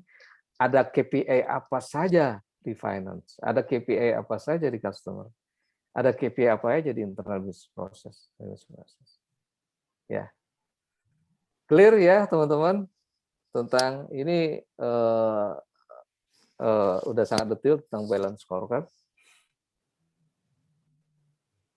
Oke, kalau udah clear, nanti diskusi kita di pertemuan yang ke-11 itu adalah tentang implementasi balance scorecard, analisis BSC di korporasi. Karena kita ada 4 kelompok, supaya kita bisa saling sharing, masing-masing kelompok kita berikan tugas menganalisis dalam satu perspektif saja, gitu ya. Nanti masing-masing kita akan bahas kira-kira satu grup 20 menit lah. Ya, satu grup 20 menit cukup. Gitu. Nah, ini tambahan dari saya, gitu ya. Tadi terkait dengan strateginya. Ini cepat saja karena ini sebenarnya barangkali sebelumnya sudah pernah disinggung, tapi saya ingin sampaikan juga terkait dengan ini. Yang pertama itu adalah Anda sudah kenal yang namanya strategik, generic strategik. Generic strategik itu adalah strategi yang dibuat secara jangka panjang berbasiskan sebuah ide inti gitu ya. Jadi ide inti di situ. Bagaimana kira-kira supaya perusahaan itu bisa bersaing di marketplace? Ya, intinya seperti itu. Nah, ada 3 generic strategi. Yang satu, ada perusahaan yang biasanya secara keseluruhan mengandung prinsip-prinsip low cost leadership, misalnya. Yang kedua itu adalah menganut prinsip strategi generik, itu adalah meng-create dan membuat produk yang unik, gitu ya. Itu namanya differentiation. Terus yang ketiga itu adalah ada strategi sebuah korporasi itu dia spesial untuk membuat sesuatu yang fokus, entah fokusnya terhadap cost-nya, entah fokusnya terhadap produknya gitu ya, atau fokusnya terhadap buyer tertentu. Ya. Nah, ini adalah beberapa poin yang terkait dengan low cost leadership misalnya ya. Low cost leadership itu biasanya dia gimana caranya membuat program-program supaya nanti untuk menghasilkan sebuah produk itu cost-nya rendah. Lakukan proses reduksi, efisiensi. Terus yang kedua, memaksimumkan economic scale. Makanya rata-rata perusahaan-perusahaan yang menganut sistem low cost leadership itu dia perlu market yang besar. Dia perlu mendapatkan dari volume yang besar itu, walaupun mungkin profit dari setiap unitnya kecil. Sehingga nanti proses-proses bagaimana melakukan cascading teknologi misalnya gitu ya. Cascading itu bisa dilakukan dengan cara apa? Meningkatkan proses teknologi prosesnya sehingga kemudian nanti di situ akan tidak membutuhkan orang yang banyak misalnya. Ya, kemudian dia menggunakan teknik-teknik yang bagaimana caranya bisa secara administratif juga tidak mengeluarkan expenses yang besar gitu ya. Jadi semuanya reduksi seperti itu. Low cost leaders. Ya. Jadi dia low cost leaders itu maksudnya dia dapat bersaing di dalam produk-produk atau services di market dengan harga yang rendah, lower prices. Nah, profit margin sangat tergantung di situ. Kalau dia marketnya besar, dia berani setiap unitnya profitnya kecil, gitu ya. Nah, ini yang kita kenal sekarang ini. Kira-kira kalau Anda dihadapkan dengan kondisi seperti ini, perusahaan seperti apa yang ada kelihatan sekali dengan prinsip low cost leadership ini di market? Kalau Anda lihat di market sekarang itu, contohnya Lion Air mungkin, Pak. Lion Air misalnya, di penerbangan Lion Air, itu kelihatan sekali gitu ya. Gimana caranya supaya semuanya itu mana yang bisa di-cut gitu kan. Kalau perlu pilotnya apa itu di-cut, Pak? Masa bodoh konsumen ngamuk tuh, Pak. Itu banyak sekali itu tuh teman-teman. Saya juga berseloroh gitu ya. Kalau perlu pilotnya, kalau perlu aspek safety-nya katanya gitu. Dan macam-macam. Pakai kursi Pak terbangnya Pak. Iya. Saya ingat dulu begitu masuk itu kayaknya kok lutut saya nyambung dengan kursi di depannya gitu kan. Susah banget nekuknya gitu. Ya. Tapi saya bingung Pak, itu Pak, kalau teorinya pemasaran kan customer satisfaction dijunjung untuk bikin perusahaan rame. Itu Lion Air rame-rame aja tuh Pak. Padahal segitu banyak yang keselnya bukan main. Lucunya mereka tetap pakai itu lagi Pak. Ya, satisfaction dalam konteks ini kan diantaranya juga bagaimana ada segmen market dari customer kita yang membutuhkan harga murah gitu. Dia sudah mengabaikan aspek yang lain. Yang penting gue bisa terbang kok, gitu kan. Terbang dari Kalimantan, dari Sumatera ke Jawa gitu kan, daripada naik kapal laut, gitu kan. Waktunya panjang dan segala macam. Ya, biarlah 1 jam, 1,5 jam atau 2 jam agak ini sedikit, nggak usah pakai makan lah gitu kan. Makan bawa sendiri aja.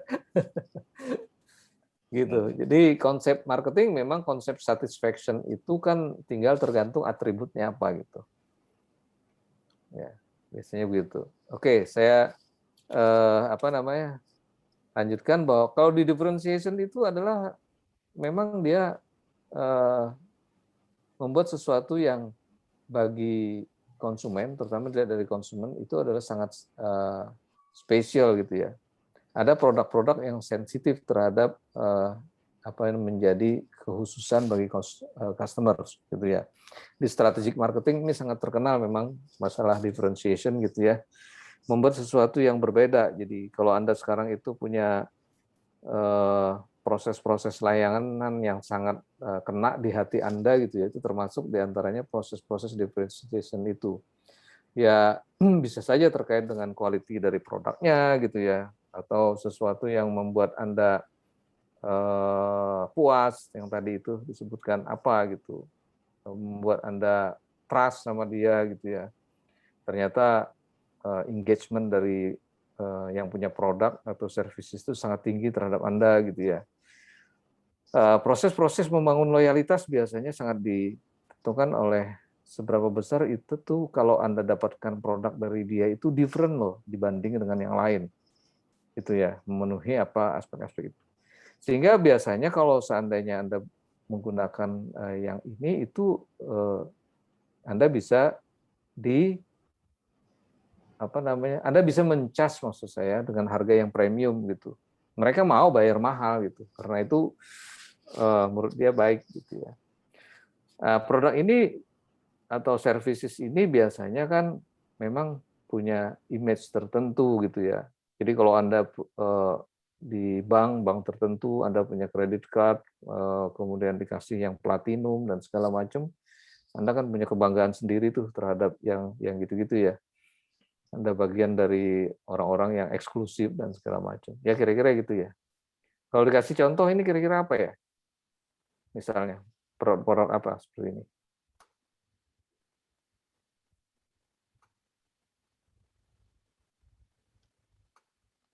Yang menurut Anda, dalam pengalaman Anda kira-kira itu different lah di kategori produk itu dengan yang lain gitu.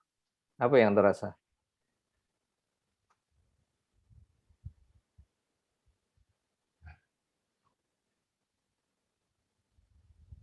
Apa teman-teman? Yang menurut Anda itu different ya buat saya produk atau services ini dibanding yang lain.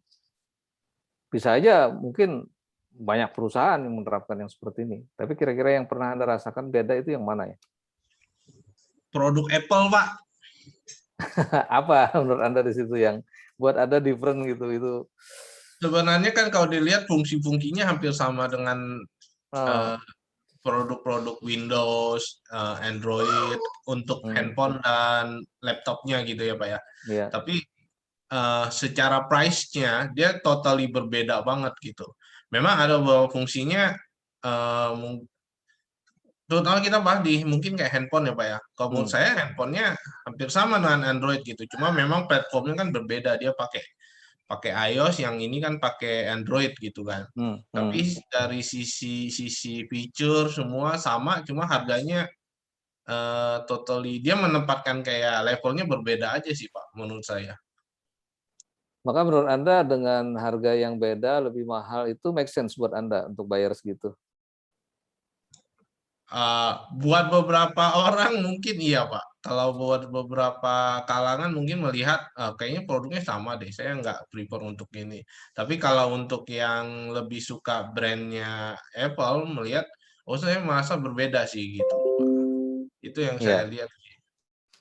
Nah, disitulah prinsip marketing bekerja. Jadi dia menyasar pada orang-orang yang mempunyai istilahnya values yang seperti itu. Dia merasa bahwa saya make sense bayar segitu, gitu. Karena saya dapatkan satu produk yang cocok dengan saya karena begini dan segala macam. Nah, cocok dengan saya itu ada sekelompok orang customers yang cocok sama seperti itu. Nah, itulah yang disebut dengan segmen market gitu. Nah, ternyata segmen market yang seperti itu juga besar gitu ya. Jadi produk-produk yang differentiation itu menjadi sebuah strategi gitu ya. Ya, kira-kira seperti itulah, teman-teman. Makasih Mas Bong. Nah, ini yang ketiga itu adalah fokus strategi, di mana fokus strategi itu memang dia apakah mau fokus bisa berbasis low cost ataupun juga fokus kepada market segmen tertentu gitu ya. Jadi ada orang yang sengaja jualan baju fashion yang model tertentu gitu ya, dengan warna-warna tertentu, dan dia fokus di situ gitu ya. Dia mengambil market itu gitu. Jadi fokus banyak orang yang sekarang itu juga buat beli apa bukan beli karena banyaknya orang beli makanan yang sehat gitu. Kemudian dia fokus pada memproduksi makanan-makanan sehat yang mungkin itu untuk orang-orang vegetarian misalnya. Kemudian membuat satu produk-produk yang hanya cocok dimakan sekarang itu oleh orang-orang yang kena penyakit tertentu misalnya. Jadi fokus di sini adalah dia mengambil satu produk tertentu yang fokus basisnya itu bisa saja market segmen atau segmen pasar atau bisa aja karena masalah harga gitu ya. Ya, yang low cost kan juga ada waktu itu kan ada orang yang menjual barang-barang dia tidak peduli kualitinya, pokoknya 1.003 gitu, ya enggak? Apapun barangnya gitu, dia fokus di situ aja gitu. Nah inilah kalau perusahaan-perusahaan seperti ini dia membutuhkan pertimbangan tentang area, finansialnya, inventory, service yang disediakan yang seperti apa gitu. Kadang-kadang ada orang yang fokus pada hal bukan atas pertimbangan harga, tapi atas pertimbangan kebutuhan tertentu yang sifatnya tailors gitu ya. Saya pernah ke daerah Jogja, itu ada satu orang jualan fashion, kemudian di sebuah ruko kecil gitu ya. Tapi dikunjungin orang banyak gitu. Karena dia fokus menyediakan satu barang-barang yang etnik gitu ya. Sehingga orang carinya ke sana gitu. Kalau orang make itu nggak mungkin ada yang sama gitu. Pasti beda gitu. Ya itu fokus tuh, gitu ya. Hal-hal yang seperti itu. Oke. Banyak tadi contoh-contoh yang saya sampaikan juga pada teman-teman. Kemudian dalam konteks values itu Anda bisa punya prinsip ya. Itu ada yang namanya operational excellence, ada customer intimacy, ada product leadership. Nah, ini juga adalah values discipline ini adalah sesuatu yang dipegang oleh sebuah perusahaan. Ada perusahaan, ini kalau tadi bicara tentang apa yang disampaikan Mas Bung, ada di ISO 9000 itu ada yang relatif mirip dan segala macam. Contohnya operational excellence gitu. Itu juga sesuatu yang relatif values yang sama di ISO 9000 juga seperti itu gitu. Operational excellence itu adalah nilai ya, sebuah nilai yang dianut oleh sebuah perusahaan atau sebuah industri sehingga dia memfokuskannya apapun yang dilakukan itu adalah dalam konteks strategi operational excellence. Ya, contohnya bahwa setiap satu proses bisnis yang ada di proses bisnis manapun juga di perusahaan itu selalu dia basicnya adalah operational excellence. Karena dia punya keyakinan kalau operationalnya itu excellence pasti akan berpengaruh pada yang lain-lain. Ada juga perusahaan yang punya value disciplines itu customer intimacy gitu. Jadi kalau customer intimacy dia berpikir bahwa kalau seandainya kita secara terus-menerus membuat sesuatu yang memenuhi apa yang menjadi ekspektasi customers, ya produknya, apakah servisnya, kemudian kita tingkatkan terus gitu ya, hubungan kedekatan kita dengan customers, maka otomatis itu juga akan menciptakan performance perusahaan yang baik dan ujung-ujungnya ya pasti ke finansial gitu ya. Ya, kemudian yang lain ada yang disebut dengan product leadership. Product leadership itu kalau misalnya pokoknya dia yang paling bagus lah kualitasnya gitu ya. Karena dia yakin bahwa setiap produk yang bagus itu pasti akan menghasilkan sesuatu yang baik, gitu ya.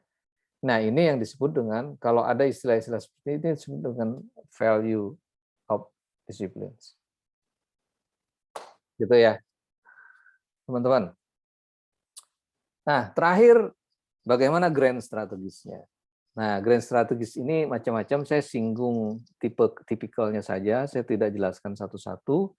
Silahkan nanti dipelajari lebih jauh, satu-satunya itu apa saja gitu ya. Tapi saya sampaikan prinsip-prinsipnya aja.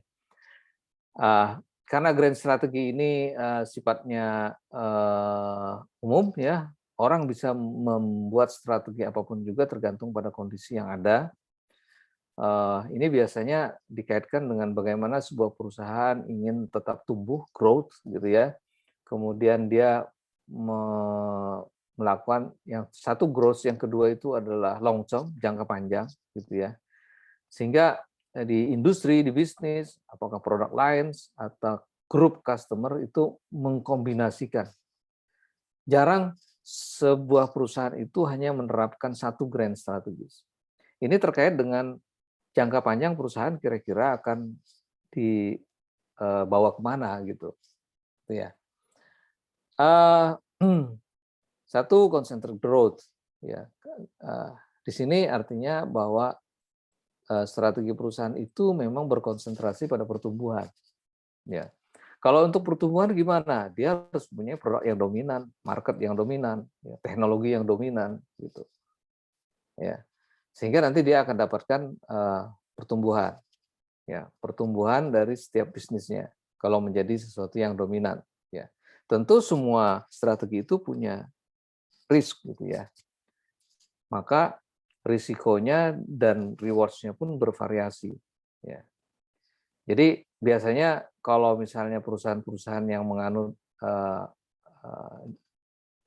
grand strategi seperti ini tuh dia bisa misalnya contohnya dengan cara melakukan increasing present customers rates misalnya. Apa yang digunakan? Bisa macam-macam. Meningkatkan size of purchase-nya, meningkatkan rate produknya, ya, advertising-nya, dan macam-macam. Kemudian supaya tumbuh attracting competitors customer. Gimana caranya kompetitor dari customers itu saya tarik ke tempat saya gitu. Berarti harus mengincrease promotion ya. Kemudian mungkin harga-harga tertentu gimana caranya supaya competitors itu lebih tertarik kepada dia dengan melakukan cutting terhadap harga misalnya. Bisa macam-macam ya. Ya, itu kira-kira. Terus yang kedua, market development. Market development adalah intinya bagaimana mendevelop market. Kalau Anda menggunakan grand strategy development, market development, artinya marketnya yang Anda tambah, biasanya Anda bisa saja kemudian membuat outlet-outlet yang banyak. Ya. Kemudian yang tadi lokasinya cuma di Jawa, masukin ke Kalimantan juga, ke Sumatera dan segala macam, kemudian ke luar negeri juga misalnya. Increase marketnya. Ya. Kemudian yang berikutnya market development. Artinya yang Anda develop adalah produknya. Ini juga adalah sebuah strategi, grand strategi juga. Ya. Jadi kira-kira modifikasi, orang bicara tentang innovation, creation sekarang terhadap produk-produk yang baru gitu ya. Itu Anda lakukan gitu ya. Ada istilah mengadaptasi, memodifikasi, ya. Kemudian ya macam-macam lah, mengcombine dan segala macam. Itu bagian dari product development. Misalnya Anda lihat produk yang seperti Anda punya yang keluar di tempat yang lain itu kayak gini gitu. Kalau saya adopsi gimana ya? Saya rubah ininya. Nah, lain segala macam ya. Variasi quality. Saya hanya mengeluarkan produk dengan quality A tadinya, kemudian sekarang saya bikin produk itu dengan quality yang berbeda, minimal ada 3 quality supaya nanti saya bisa attract customer quality A, quality B, quality C dan segala macam gitu ya. Oke. Kemudian strategi berikutnya adalah innovation. Artinya konteksnya bahwa perusahaan ini banyak kan sekarang perusahaan yang mengatakan bahwa strategi saya adalah innovation, yang kedua innovation, yang ketiga innovation. Jadi intinya itu adalah bagaimana membuat menciptakan sesuatu yang benar-benar mampu berkompetisi yang lain karena dia selalu menghasilkan produk-produk yang baru dan diminati orang lain. Percuma kalau Anda menghasilkan produk baru tapi tidak diminati oleh orang lain. Ya. Sekarang produk-produk kekinian, kopi kekinian istilahnya ya, janji jiwa, apalagi kenangan dan segala macam saya nggak hafal itu banyak sekali gitu ya. Itu innovation ya terhadap sebuah produk. Akuisisi horizontal ya. Akuisisi horizontal adalah bagaimana Anda membuat sebuah akuisisi kepada perusahaan-perusahaan lain ya, kompetitor Anda gitu ya. Ini kan banyak terjadi. Vertical acquisition. Vertical acquisition adalah yang terkait dengan Anda mengakuisisi karena perusahaan Anda perlu jaminan keamanan raw materials misalnya. Maka kemudian Anda akuisisi yang terkait dengan perusahaan yang menghasilkan raw materials-nya gitu ya. Atau ke depan ke outputs-nya gitu. Ya, ke finish product-nya gitu. Supaya nanti inline Anda akuisisi saya itu vertical acquisition. Jadi di situ ada integrasinya vertikal, ada integrasinya horizontal gitu ya. Ini yang ke atas tuh based on textile product, manufacture, clothing itu satu vertikal ya. Kemudian ke samping itu adalah horizontal. Kemudian bisa diversifikasi. Artinya diversifikasi itu Anda melakukan segala sesuatu terkait dengan bahwa produk Anda tadinya A, sekarang Anda punya produk A+, A+, B+, dan segala macam gitu ya. Macam-macam. produknya sekarang tidak hanya satu produk, ya.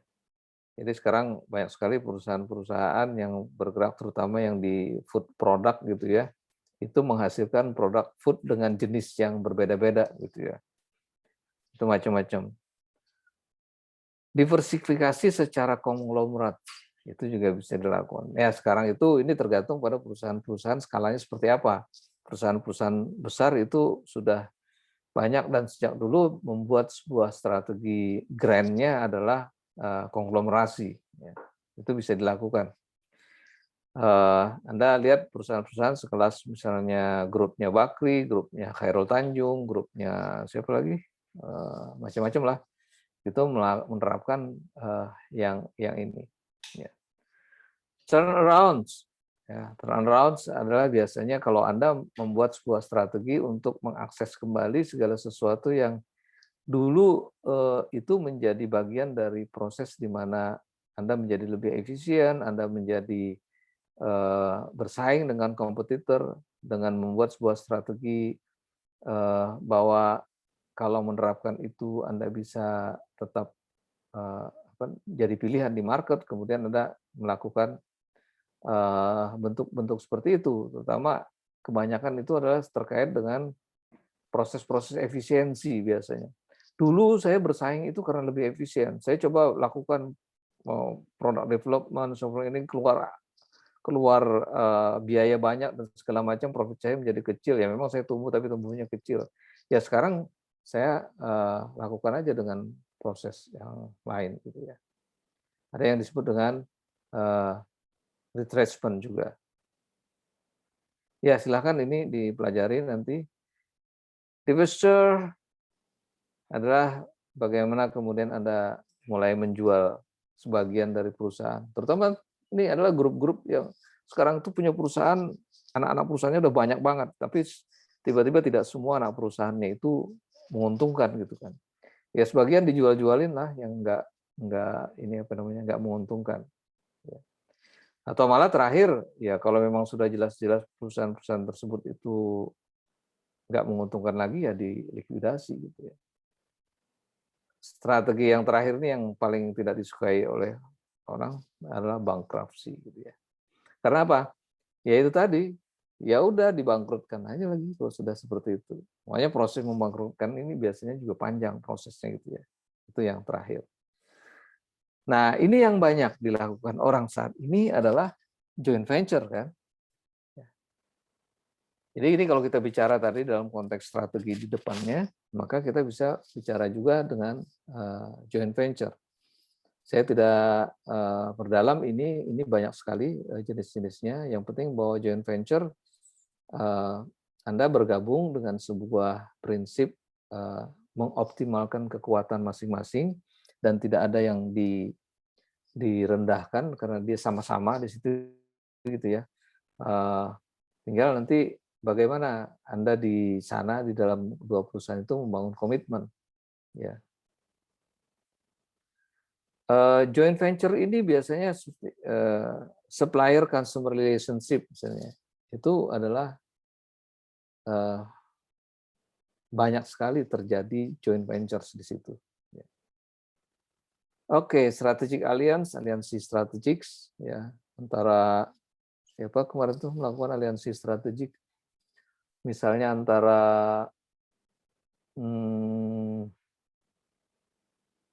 apa Mas kemarin itu di otomotif Toyota Avanza dengan Nissan dengan Mitsubishi. Mitsubishi dan Toyota. ya, kemudian Mitsubishi dengan siapa lagi? Nissan gitu ya. Ya itu aliansi strategi mereka gitu ya. Membuat itu. Ini di negara lain ada konsorsia Keiretsu, Kebol. Ini mirip kayak Kebol ini kan di Korea ya, nggak salah ya. Keiretsu di Jepang. Kira-kira itu teman-teman beberapa strategi yang bisa dilakukan secara grand ya. Tapi biasanya umumnya orang karena concern perusahaan itu adalah untuk bagaimana caranya supaya bisa tumbuh gitu ya, supaya growth gitu ya. itu adalah dengan cara mengkombinasikan semua strategi-strategi itu, ya. Karena dengan cara seperti itu Anda bisa melihat mana yang lebih tepat buat perusahaan. Tapi apapun strategi-strategi itu, kalau kita masuk dalam konteks sekarang ini kita bicara tentang balance scorecard, maka di setiap itu ada proses bagaimana membangun performance organisasi. Performance organisasi itu mesti bisa diukur, ya. Kalau kita nggak bisa ngukur, kita nggak akan bisa manage. Ingat aja apa yang dikatakan oleh Kaplan tadi, ya. Kira-kira seperti itu. Baik, teman-teman. Sebelum saya tutup, ada pertanyaan? Clear ya? Pak, untuk materi yang tadi yang BSC yang Bapak pakai untuk presentasi boleh di-share nggak ya Pak? Oke, nanti saya share ke Mas Bong deh. Nanti saya ini ya. Anda bisa kirim nanti ke teman-teman yang lain. Baik Pak. Oke. Baik, thank you. Sampai ketemu teman-teman semuanya. Kemudian kita ketemu lagi di next pertemuan dengan presentasi dari masing-masing 4 orang ya. Oke, terima kasih. Assalamualaikum warahmatullahi wabarakatuh. Waalaikumsalam warahmatullahi Terima kasih Pak. wabarakatuh. Pak. Nanti saya kirim materinya. Oke, yuk.